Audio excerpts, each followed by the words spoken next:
हाल ही में अमेरिका के 47वें president Donald Trump ने शपथ ली है और अपना कार्यभार संभाला है और आते ही उन्होंने बहुत सारे एग्जीक्यूटिव डिसीजंस ले लिए हैं। लेकिन इंटरेस्टिंग बात यह है कि आखिर 6 हफ्ते पहले चुनाव हो जाने के बाद भी अब जाकर डोनाल्ड ट्रंप शपथ क्यों ले रहे हैं। चुनाव वहां पर हो गए थे नवंबर के फर्स्ट वीक में और इनॉग्रेशन यानी कि नई सरकार का गठन और डोनाल्ड ट्रंप का शपथ लेना हुआ है जनवरी के तीसरे सप्ताह में। तो ऐसा क्या कारण है कि अमेरिका की सरकार इतनी स्लो है या फिर इनॉग्रेशन में इतना समय लग जाता है, इसी पॉइंट को हम डिस्कस करेंगे आज इस वीडियो में। So it will be a quick take on the history of elections in United States and it will be an interesting video. मेरा नाम है डॉक्टर महिपाल सिंह राठौड़ और वर्ल्ड अफेयर्स चैनल पर आप सभी का स्वागत है। आगे बढ़ने से पहले चैनल को सब्सक्राइब करना ना भूलें और याद रखिए कि 26 जनवरी को अनअकैडमी का all India prelims mock test आ रहा है। इस टेस्ट को देकर आपको पता चलेगा कि आप देश भर के एस्पिरेंट्स के मुकाबले कितने पानी में हैं और कितने डूब रहे हैं। अब दोस्तों, यूएसए के प्रेसिडेंशियल इलेक्शन के लिए वोटिंग हो गई थी 5 नवंबर 2024 को। इस बात को 6 हफ्ते से ज्यादा हो चुका है, ऑलमोस्ट 7 वीक्स हो चुके हैं। हालांकि चुनाव वाली रात को ही हमें पता चल जाता है कि चुनाव जीत कौन रहा है। मोटे तौर पर रुझान आ जाते हैं कुछ घंटों में and by late night around 12 और 1 AM हमें पता चल जाता है कि कौन चुनाव जीत रहा है। तो 5 तारीख को ही लेट नाइट हमें ये पता चल गया था कि डोनाल्ड ट्रंप ये चुनाव जीत रहे हैं, कमला हैरिस हार रही है। और एग्जैक्ट कितने वोटों से ये जीतेंगे या हारेंगे ये 1 या 2 दिन के अंदर हमें मालूम चलता है, लेकिन इतना पता चल जाता है कि कौन जीत रहा है कौन हार रहा है। तो अब इसके बाद 2 महीने से भी ज्यादा का समय यूएस की सरकार को लगता है। क्यों लगता है आगे आपको कुछ मिनट में पता चल जाएगा। और फाइनली होता है इनॉग्रेशन। इनॉग्रेशन का मतलब कुछ नहीं है, नया राष्ट्रपति पदभार स्वीकार करते हैं, अपने पद के लिए शपथ लेते हैं। ओथ टेकिंग सेरेमनी से कहा जाता है। यह सेरेमनी लगभग हर बार ओपन में होती है यूएस कैपिटल बिल्डिंग के बाहर इन सीढ़ियों के आसपास। तो यूएस कैपिटल यानी कि आप समझ लीजिए वहां की पार्लियामेंट बिल्डिंग है और इस पार्लियामेंट बिल्डिंग के ही सीढ़ियों पर आगे बहुत बड़ा खाली मैदान है, वहां पर ये ओथ टेकिंग सेरेमनी होती है। लेकिन इस बार वहां पर इतनी बर्फ पड़ रही है कि टेम्परेचर्स -12 -7 चल रहे हैं, यानी दिन का तापमान जो 12-1 बजे दिन में तापमान होना चाहिए वो वहां पर -6 -7 के आसपास चल रहा है। इसीलिए ये सेरेमनी काफी सालों बाद, ऑलमोस्ट 40 ईयर्स बाद इंडोर शिफ्ट करी गई है। तो ये इनॉग्रेशन हमेशा ओपन में होता है। इन सीढ़ियों के सामने एक बहुत बड़ा खाली मैदान है, यहाँ पर लोग इकट्ठा होते हैं, लाखों की भीड़ जमा होती है। इस पे भी डिस्प्यूट रहता है कि कितनी भीड़ इकट्ठी हुई, मतलब हजारों में तो रहते ही है, 20-30 हजार लोग तो रहते ही हैं जो अपने नए राष्ट्रपति को चीयर ऑन करते हैं। कई लोग दूर दराज से ट्रैवल करके आते हैं नए राष्ट्रपति की शपथ को देखने के लिए। लेकिन 1985 के बाद पहली बार ऐसा मौका आया कि इनॉग्रेशन को इंडोर्स ले जाना पड़ा ड्यू टू लो टेम्परेचर। और जब ये न्यूज मैंने देखी तो ही मुझे याद आया कि ये एक मेजर रीजन था कि पहले इनॉग्रेशन जनवरी के महीने में नहीं होते थे। तो अभी ये जो सर्दी पड़ रही है ना, इसके कारण कितना नुकसान हुआ है आप देखिए। एक राष्ट्रपति की तो मौत हो गई थी, विलियम हेनरी हैरिसन, जो 9th प्रेसिडेंट थे 1841 में। कुछ ऐसे ही मौसम में, बर्फानी मौसम के अंदर, बिना कोई हैट या ओवरकोट पहने बाहर शपथ ले रहे थे और लंबा भाषण दिया था। उस भाषण के देने के विदिन 1 मंथ उनकी डेथ हो जाती है क्योंकि उन्हें उसी दिन से निमोनिया हो गया और 1 महीने के अंदर अंदर उनकी मृत्यु हो गई। तो अब ऐसा रिस्क कोई राष्ट्रपति नहीं लेता है। जब भी मौसम खराब है, सेरेमनी को इंडोर्स शिफ्ट कर दिया जाता है। तो यूएस में प्रेसिडेंट्स के इनॉग्रेशन की हिस्ट्री भी काफी इंटरेस्टिंग रही है। पहले राष्ट्रपति अमेरिका देश के थे 1789 में शपथ लेने वाले George Washington. I am sure आप सभी ने इनका नाम तो सुना ही होगा, लेकिन आपको यह नहीं मालूम होगा कि इन्होंने शपथ वॉशिंगटन डीसी शहर में नहीं ली थी। उस समय जब यूएसए नया नया आजाद हुआ था ब्रिटेन से लड़ाई लड़कर, तब उनका कैपिटल टेम्परेरीली न्यूयॉर्क था। कुछ महीनों के लिए फिलाडेल्फिया भी था, फिर न्यूयॉर्क था। तो 1789 में जब ये शपथ ग्रहण समारोह होता है तो उस समय न्यूयॉर्क सिटी के अंदर ये समारोह होता है। यहां पर जॉर्ज वॉशिंगटन आकर शपथ लेते हैं अपने पद की और नए राष्ट्रपति का कार्यकाल शुरू हो जाता है। अच्छा, उस समय भी यूएस की कांग्रेस ने चुनाव करवाए थे और चुनाव करवा के उन्होंने डेट सेट करी थी कि 1789 के मार्च महीने में हम इनॉग्रेशन रखेंगे। लेकिन तब भी न्यूयॉर्क शहर और वॉशिंगटन शहर में इतनी बर्फबारी हो रही थी कि मार्च के बाद उनको ये सेरेमनी करने में लगभग 7 हफ्ते लग गए एंड फाइनली ये 30 अप्रैल को जाकर होती है। ऑलमोस्ट 2 महीने का टाइम निकल गया। ये बर्फ के कारण, मौसम खराब होने के कारण सेरेमनी को ऑर्गेनाइज नहीं कर पाए। तो अमेरिका में एक परिपाटी है कि 4 मार्च को ही नया राष्ट्रपति शपथ लेगा और 150 साल तक ये परंपरा इन्होंने निभाई टिल 1933। जितने भी यूएस प्रेसिडेंट आए उन्होंने 4 या 5 मार्च को ही शपथ ली है। लेकिन ये 4 महीने का टाइम गैप क्यों आ जाता था, उसका कारण है इलेक्टोरल कॉलेज। तो देखिए, इलेक्शन डे अमेरिका में फिक्स है, नवंबर के फर्स्ट वीक में होता है और इनॉग्रेशन डे भी फिक्स है, 4 मार्च को पहले होता था, 4 या 5 मार्च। इतना समय क्यों? क्योंकि इलेक्टोरल कॉलेज का प्रोसेस थोड़ा सा अलग है। भारत और अन्य देशों में डेमोक्रेसी की परंपराएं कुछ डिफरेंट है, हर जगह वोट का प्रोसीजर थोड़ा सा डिफरेंट होता है। तो यूएस के अंदर इलेक्टोरल कॉलेज फॉलो किया जाता है। अब इलेक्टोरल कॉलेज क्या है? ये लोगों के द्वारा चुने गए वो लोग हैं जो आगे राष्ट्रपति को चुनेंगे।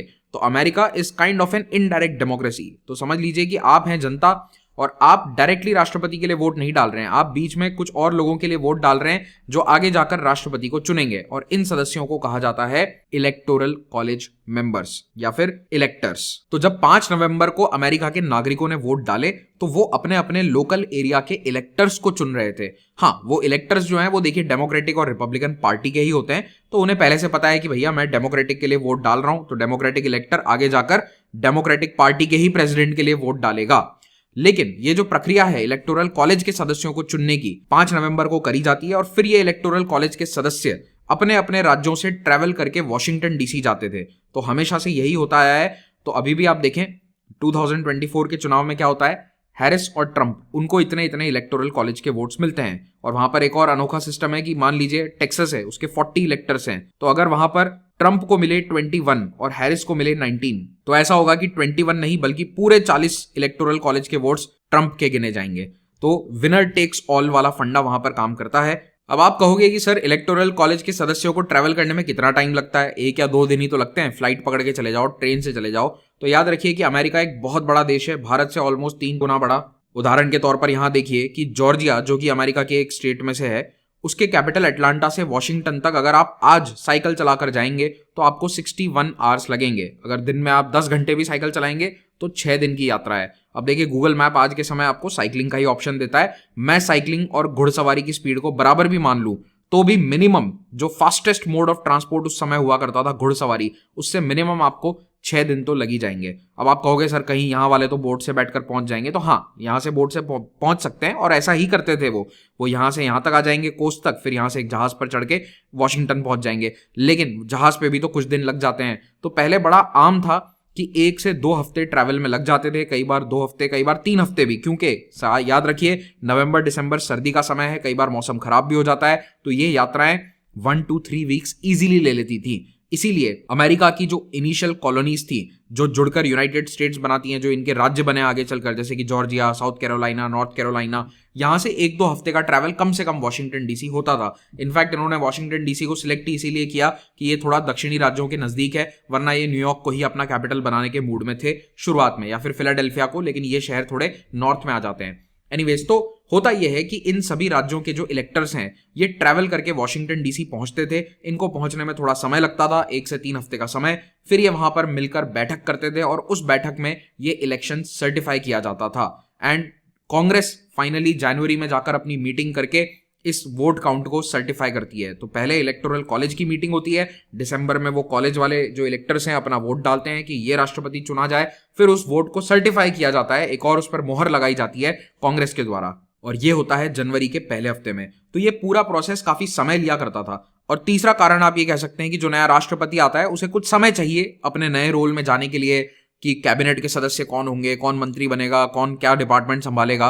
तो ये सब चर्चाएं करने में भी उनको 2-3 हफ्ते और लग जाते थे। तो इसीलिए ये लोग आराम से 4 मार्च को अपना इनॉग्रेशन रखते थे। तो number 1 reason is electoral college. Second reason is travel and communication, बहुत टाइम लेता था, रोड कंडीशंस इतनी अच्छी नहीं हुआ करती थी। और तीसरा, जो नया राष्ट्रपति आएगा उसको अपने नए रोल में जाने के पहले कुछ समय चाहिए समझने के लिए, एडमिनिस्ट्रेशन को चेंज होने में भी, एक थोड़ा सा स्मूथ ट्रांजिशन में भी समय लग जाता है। तो इन्हीं सभी कारणों से ये 4 महीने का डिले हुआ करता था। अब 1933 आते आते अमेरिका के लोगों ने कहा कि देखिए अब इतनी सड़कें खराब नहीं है, रेलवेज वगैरह आ गए हैं, तो इलेक्टर्स 3-4 दिन में, मैक्सिमम 5 दिन में पहुंच जाते हैं। चाहे कैलिफोर्निया से भी किसी को आना हो तो 1933 में हवाई यात्रा तो नहीं थी कमर्शियली अवेलेबल, लेकिन ट्रेन्स अवेलेबल थी। तो पूरे यूनाइटेड स्टेट से आराम से आप ट्रेन में बैठकर वॉशिंगटन पहुंच सकते हैं विद इन 2 to 3 डेज। तो इसीलिए उन्होंने कहा कि अब मार्च तक इंतजार करने की जरूरत नहीं है, जनवरी में इसे हम कर देते हैं। तो 20 जनवरी डेट फिक्स करी गई। यूएस के कॉन्स्टिट्यूशन में लिखा हुआ है कि 20 जनवरी को इनॉग्रेशन होगा। अगर संडे है तो फिर 21 तारीख को हो जाएगा। तो अब पिछले 90 सालों से ये इनॉग्रेशन 20 जनवरी को होता आया है। तो उनका जो पहले टाइम पीरियड 4 महीने था उसको उन्होंने कट डाउन करके 2 महीने कर दिया है। आप कहोगे सर अभी और फास्ट भी तो कर सकते हैं। हाँ कर सकते हैं, लेकिन अभी भी वो लोग 1 महीना देना चाहते हैं कि जो ट्रांजिशन पीरियड है, जैसे आपने दिसंबर में सुना होगा कि डोनाल्ड ट्रंप ने अपना नया सेक्रेटरी ऑफ स्टेट घोषित कर दिया, डोनाल्ड ट्रंप ने डोज डिपार्टमेंट बना दिया, डोनाल्ड ट्रंप ने ये नए फलाना मंत्री को घोषणा कर दी है कि ये नए मंत्री होंगे। तो इस तरह से उनको भी टाइम मिल जाता है ये सब डिस्कशंस करने का, एंड उनका इलेक्टोरल कॉलेज वाला जो प्रोसीजर है वो अभी भी अपने आप में 2 या 3 हफ्ते ले लेता है। और जैसा कि मैंने आपको शुरू में भी बताया था कि यूएस की जो कांग्रेस बिल्डिंग है उसकी सीढ़ियों पर ये पूरी सेरेमनी ऐतिहासिक तौर पर होती आई है। उसके सामने बहुत बड़ा खाली मैदान है जहां पर लोगों को इकट्ठा किया जा सकता है, यानी कि रैली के लिए जो भीड़ जमा होती है they can easily stand over there. तो ये पूरी सेरेमनी ओपन होती थी, लेकिन कभी कभी ये इंडोर्स हो जाती है ड्यू टू द वेदर। उम्मीद करता हूं इतिहास की ये जानकारी आपको रोचक लगी होगी। अगर अच्छी लगी तो वीडियो को लाइक जरूर करें। और अनअकैडमी का प्रीलिम्स 2025 क्रैश कोर्स आ रहा है, इस कोर्स को आप ज्वाइन करने के लिए नीचे दिए गए लिंक पर क्लिक कर सकते हैं और ये 15,000 रुपीज में आपका पूरा सिलेबस रिवाइज करवाएगा। It will be like one of the best crash courses out there, जिसमें जीएस सीसैट सब आपको पढ़ाया जाएगा, मॉक टेस्ट मिलेंगे, theory, current affairs, live classes होंगी, सब कुछ यहाँ पर अवेलेबल होगा। 28 जनवरी को ये बैच स्टार्ट हो रहा है और इसमें आपको अगर बेस्ट डिस्काउंट चाहिए तो आप महिपाल कोड का इस्तेमाल करते हुए इस कोर्स को अवेल कर सकते हैं। क्रैश कोर्स के अलावा भी हमारे बहुत सारे अन्य बैचेस हैं जो 26 और 27 के यूपीएससी एग्जाम के लिए हमने लॉन्च किए हैं, उनकी भी जानकारी आपको इस फोन नंबर पर मिल जाएगी। अगर आप इंटरव्यू के लिए क्वालिफाइड हैं तो अनअकैडमी के मॉक इंटरव्यू प्रोग्राम से जरूर जुड़िए और याद रखिए कि इन सभी बैचेस में अगर आप महिपाल कोड का यूज करेंगे तो आपको बेस्ट डिस्काउंट्स मिल जाएंगे। Thank you so much, have a great day.